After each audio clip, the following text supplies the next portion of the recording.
শালুকের সব পরীক্ষা শেষ হতে ১৫ দিন সময় লাগলো। পরীক্ষা যেদিন শেষ হলো সেদিন শোরুম থেকে বের হয়েই ধ্রুব গাড়িতে উঠল।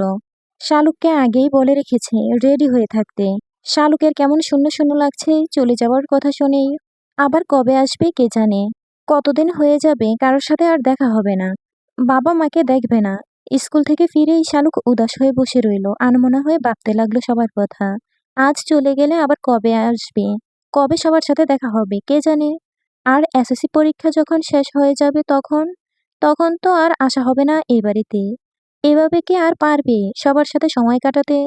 কিছু সময় জীবন থেকে একবার চলে যাওয়ার পর হাজারো সময় সুযোগ এলেও আগের সেই মধুর সময়টা আর আসে না। কোনো একদিন শালুকেরও সময় হবে, বৃদ্ধ বয়সে অফুরন্ত সময় থাকবে, তখন এভাবে বিপদে ফেলার মতো কেউ থাকবে না। কাউকে নিয়ে দুশ্চিন্তা করতে হবে না। কিন্তু এই যে এখন বাবা মা চাচা চাচি দাদা দাদি আছে, এরা সবাই কি থাকবে? তখন কি মানসিকতা এখনকার মতো থাকবে? এইসব ভাবতে ভাবতে শালুকের চোখের কোণ ভিজে গেল। শাপলা কলেজ থেকে এসে শালুকের পাশে বসে জিজ্ঞেস করলো, কি হয়েছে তোর? শালুক বোনকে ধরে কেঁদে উঠল, কাঁদতে কাঁদতে বলল, আজকে চলে যাব আপা। ধ্রুব ভাই আসতেছে আমাকে নিতে। শাপলার ভীষণ মন খারাপ হলো শুনে। বোনের চোখের জল মুছে দিয়ে বলল, আমাদের ভাগ্যটা এরকম কেন শালুক বলতো? কত হাসি খুশি ছিলাম আমরা, কত সুখী ছিলাম আমরা সবাই। অথচ একটা জ্বরে আমাদের সব লণ্ডভণ্ড হয়ে গেছে। সবার মাঝে দূরত্ব সৃষ্টি হয়ে গেছে। নয়না আপাও আসে না। আফিফা আপার বড় আপাকে আসতে দেয় না। তুই চলে গেলি কত দূরে। আমি একেবারে একা হয়ে গেছি রে। নিজেকে বড় নিঃসঙ্গ লাগে এখন। মনে হয় এক মরুভূমিতে একা বেঁচে আছি। মা চাচিরা সবাই সবার কাজে ব্যস্ত। দিবা ছোট মানুষ। ও ওর মতো থাকে। নিজেকে মনে হয় একা নিঃসঙ্গ তাল গাছের মতো। ডানা থাকলে আমিও উড়ে যেতাম। এখন ডানার অভাবে একা দাঁড়িয়ে আছি। আমাকে ছেড়ে তোরা সবাই চলে গেলি নিজ নিজ ঠিকানায়। শালুকের মন খারাপ হলো আরো বেশি বোনের কথা শুনে। আসলেই তো, ধ্রুবর সাথে তো তার দিন কেটে যায়। শাপলা একা বাড়িতে থাকে কিভাবে? ওর কেমন জানি লাগে। শাপলা বলল, আয় তোর ব্যাগ গুছিয়ে দিই। দুবোন মিলে ব্যাগ গুছাতে লাগলো। রান্নাঘরে হাসনা বেগম ভীষণ ব্যস্ত। ধ্রুবর পছন্দের খাবার রান্না করেছেন তিনি। বক্সে করে সব দিয়ে দিবেন। ধ্রুব যে এই বাড়িতে এক গ্লাস পানিও খাবে না তা তিনি জানেন। তাই তড়িঘড়ি করছেন। তার সাথে হাতে হাত লাগিয়ে সবাই কাজ করছে। আদিবা বেগম দুধ পুলি পিঠা বানাচ্ছেন। সবাই ভীষণ ব্যস্ত। ধ্রুব এলো রাত 10টার দিকে। এসে দেরি করলো না সে। সবার সাথে দেখা করে কথা বলে শালুকের হাত ধরে বের হয়ে এলো। শালুক নীরবে অশ্রুপাত করছে, তাও দেখলো ধ্রুব। কিন্তু কিছু বলল না। প্রতিটি মেয়ের জন্য এই মুহূর্ত ভীষণ বেদনাদায়ক। এই সময়ে তাকে যদি বলা হয় এত কান্নার কি আছে, তবে তা হলো চরম অমানবিকতা। এই সময়টা প্রতিটি মেয়ের জন্য খুবই নাজুক সময়। তাদের মন তখন অল্পতেই আঘাত পায়। রিকশায় বসে ধ্রুব শালুকের মাথা নিজের বুকে নিয়ে বলল, আমি বুঝতে পারছি তোমার খুব খারাপ লাগছে শালুক। আমি এও জানি তোমাকে আরো কয়েকটা দিন এখানে থাকতে দেওয়া উচিত ছিল। কিন্তু আমার দিকটা তুমি একবার ভেবে দেখো শালুক। আদনান যে কোনো সময় বের হয়ে আসতে পারে। তারপর তোমার যদি আবার কোনো ক্ষতি করে ও, আমার জায়গায় তুমি নিজেকে দাঁড় করিয়ে একবার ভেবে দেখো। আমি কি ভুল করেছি নাকি ঠিক করেছি? আমি তোমাকে নিয়ে রিস্ক নিতে চাই না শালুক। 1% রিস্কও আমি তোমাকে নিয়ে নিতে পারবো না। তবুও যদি তোমার মনে হয় আমার কাজটা ভুল হয়েছে, তবে আমি আন্তরিকভাবে দুঃখিত শালুক। শালুক এর বিপরীতে কিছু বলতে পারল না। ধ্রুব ভুল কিছু বলেনি। রিকশা থেকে নেমে দুজনে বাসে উঠল। ধ্রুব শালুককে সিটে বসিয়ে দিয়ে নেমে গিয়ে বার্মিজ আচার, তেঁতুল আচার, চিপস, জুস, কেক কিনে আনলো। চলন্ত গাড়িতে শালুক ঘুমিয়ে পড়ল ধ্রুবর কাঁধে মাথা রেখে। ধ্রুবর মনে হলো কত লক্ষ কোটি বছর যেন পার হয়ে গেছে এর মধ্যে। শালুক তার থেকে দূরে ছিল।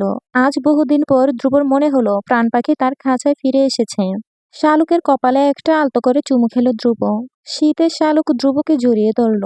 হুডির জিপার খুলে ধ্রুব শালুককে ভিতরে টেনে নিয়ে হুডি দিয়ে ডেকে দিল। ভোররাতে নিজেদের বাসায় এসে পৌঁছালো দুজনে। শালুক বিছানায় শুতেই ঘুমিয়ে গেল। বাকিটা সময় ধ্রুব আর ঘুমাতে পারল না। বাড়ি থেকে দেওয়া খাবারের বক্সগুলো বের করে সব গরম করে রাখলো। একটা ফ্রিজের যে ভীষণ প্রয়োজন তা আবারও ধ্রুব অনুভব করলো। অ্যাকাউন্টে প্রায় 42,000 টাকার মতো আছে। ধ্রুব ঠিক করলো আজকের দিনেই একটা ছোট ফ্রিজ কিনে আনবে বলে। শালুক ঘুম থেকে উঠে দেখে ধ্রুব নেই, চলে গেছে নিজের কাজে। খাবার রেডি করা। বাড়ি থেকে গরুর মাংস রান্না করে দিয়েছে হাসনা বেগম। ধ্রুব রুটি বানিয়ে রেখেছে। হাত মুখ ধুয়ে শালুক খেয়ে নিল। খাওয়ার পর আপনাতেই আজ বই নিয়ে বসে গেল পড়তে। ধ্রুব এত কাজ করে দেখে শালুকের মনে হলো ধ্রুবর এত পরিশ্রমের প্রতিদান হিসেবে হলেও তার ভালো রেজাল্ট করতে হবে। সারাদিন কাজ করার পরেও যে মানুষটা তাকে এত যত্ন করে পড়ায় তার প্রতি কৃতজ্ঞতা প্রকাশ করার জন্য এর চাইতে উত্তম পরিকল্পনা আর কিছু নেই শালুকের। ধ্রুব বাসায় ফিরল রাতে। নিশার মা এর মধ্যে অনেকবার কল দিয়েছে, কিন্তু ধ্রুব রিসিভ করেনি। চালক অবাক হলো ধ্রুবকে আজ তাড়াতাড়ি ফিরতে দেখে। অবাক হয়ে জিজ্ঞেস করলো, আপনার না আরেকটা টিউশনি আছে? ধ্রুব হেসে বলল, ওটা ছেড়ে দিয়েছি। শালুক বুঝতে পারলো না কেন ছেড়ে দিয়েছে, কিন্তু আর কিছু জিজ্ঞেস করলো না। ধ্রুব শোরুমের ইউনিফর্ম চেঞ্জ করে বলল, তুমি একটু বাজারের ব্যাগগুলো খুলে রাখো, আমি গোসল সেরে নিই। ফ্রিজ কিনেছে একটা। আমার ফোনে কল আসলে রিসিভ করিও, বাসার সামনে এসে ওনারা কল দিবেন। শালুক চোখ বড় করে তাকালো, তারপর বলল, এই শীতের মধ্যে গোসল করবেন? ধ্রুব হাসল। ধ্রুবর লাজুক হাসি দেখে শালুক ভ্রু কুঁচকে তাকালো।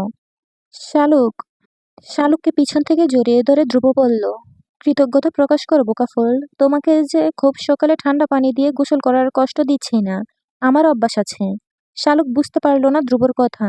ধ্রুব বাথরুমে ঢুকে যাওয়ার পর শালুক বুঝলো ধ্রুব কি বলেছে। এমনিতেই আগে থেকে শালুক একটু একটু জানতো, কিন্তু এবার বাড়ি যাওয়ার পর দাদি তাকে স্বামী স্ত্রীর সম্পর্ক নিয়ে অনেক কথা বলেছে। সেসব শুনে শালুক লজ্জায় রক্তিম হয়ে গেছে। আজ ধ্রুবর মুখে এই কথা শোনার পর শালুকের নিজেকে ভীষণ বোকা মনে হলো। আসলে সে বোকা। ধ্রুব তাকে এমনি এমনি বোকা ফুল বলে না। লজ্জায় শালুকের কান গরম হয়ে উঠল। ধ্রুবর কল এলো সেই সময়। ধ্রুব জিজ্ঞেস করলো বাথরুম থেকে, কে কল দিয়েছে? শালুক বলল, নাম সেভ নেই, আননোন নাম্বার। ধ্রুবর গায়ে সাবান মাখতে মাখতে বলো, রিসিভ করো, কথা বলো। আমাদের ফ্ল্যাটের নাম্বার বলে দাও, আমি বের হচ্ছি। শালুক রিসিভ করতেই ওপাশ থেকে নিশা কান্না করতে করতে বলল, স্যার কেন চলে গেলেন এভাবে? আমি আমি কি অপরাধ করেছি স্যার? আমি থাকতে পারবো না আপনাকে না দেখে, প্রমিস করছি স্যার। আর কখনো আপনার সাথে অবাধ্য হব না। আপনার যেভাবে পছন্দ আমি সেভাবে চলবো। আম্মু আমাকে খুব বকেছে, আপনি আর আসবেন না শুনি। এ আর এরকম হবে না স্যার, প্লিজ আপনি চলে আসুন। শালুক হতভম্ব হয়ে শুনতে লাগলো সব। ধ্রুব স্টুডেন্ট ছেলে না মেয়ে তা শালুক কখনো জানতে চায়নি। ধ্রুব ও কখনো বলেনি। শালুক ভেবেছে ছেলে স্টুডেন্ট, কিন্তু মেয়ে স্টুডেন্ট জানতে পেরে শালুকের হাত পা কেমন কাঁপতে লাগলো। বয়ে শালুক কল কেটে দিল। লুঙ্গি পরে ধ্রুব বের হয়ে এলো। চুল মুছতে মুছতে বলল, কি বললো ওরা এসেছে? শালুক মাথা নিচু করে বলল, আপনার স্টুডেন্ট কল দিয়েছে, আপনি তাকে পড়াতে যাচ্ছেন না বলে খুব কষ্ট পাচ্ছে সে। শালুকের কথায় ধ্রুব বিষাদের স্বর শুনতে পেল। মুচকি হেসে শালুককে জড়িয়ে ধরে বলল, বিশ্বাস করো শালুক, তুমি ছাড়া আমার এই পৃথিবীতে আর কোনো পিছুটান নেই। আমার জন্য কে কষ্ট পেল, কে মরে গেল, সেসবে আমার কিছু যায় আসে না, কিচ্ছু না। আমার মাথা ব্যথা শুধু বোকা ফুলকে নিয়ে। আমার জন্য সে কষ্ট না পেলেই হলো। ওর নাম নিশা, 3 মাস পড়িয়েছি ওকে আমি। মেয়েটাকে আমি বলেছিও আমি বিবাহিত। ওর সামনে বসেও তোমার সাথে কথা বলেছি, কিন্তু ও বিশ্বাস করতে চাইছে না। এজন্য ওকে পড়ানো বন্ধ করে দিয়েছি। এজন্য তুমি যদি আমাকে ভুল বুঝো, মন খারাপ করে থাকো, তবে আমার চাইতে কষ্ট আর কেউ পাবে না। শুধুমাত্র তোমার আমার মধ্যখানে তৃতীয় ব্যক্তি হিসেবে নিশা যাতে না ঢুকতে পারে, তার জন্যই আমি ওর থেকে নিজেকে সরিয়ে নিয়েছি। এরপর আমার আর কি করার আছে বলো? শালুক ছলছল চোখে তাকিয়ে রইল ধ্রুবর দিকে। তারপর বলল, আমি আপনাকে ছাড়া থাকতে পারবো না। আমার খুব খারাপ লেগেছে। কেন লেগেছে আমি জানি না, তবে আজ এতটুকু অনুধাবন করতে পেরেছি। আদনানের কথা শুনলে আপনার কাছে কেমন কষ্ট লাগতো। এতদিন আপনার সেই কষ্ট আমি অনুভব করতে পারতাম না, কিন্তু আজকে হাড়ে হাড়ে টের পাচ্ছি সেই যন্ত্রণা। আমি ছাড়া যেমন আপনার আর কেউ নেই, আজ এই মুহূর্তে ভীষণভাবে অনুভব করছি আপনি ছাড়া আমার এই পৃথিবীতে একান্তই আপন বলে কেউ নেই। আমি আপনাকে হারাতে পারবো না। শালুক নিজেই ধ্রুবকে জড়িয়ে ধরলো। শালুকের কান্না দেখে ধ্রুব ওর চুলে হাত বুলিয়ে দিল।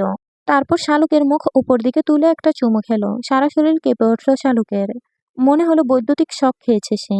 শালুক নিজে আরো শক্ত করে জড়িয়ে ধরল ধ্রুবকে। সেই চরম রোমান্টিক মুহূর্তে নিষ্ঠুরের ন্যায় ধ্রুবর কল এলো, ফ্রিজ নিয়ে এসেছে। লজ্জা পেয়ে শালুক বারান্দায় ছুটে গেল।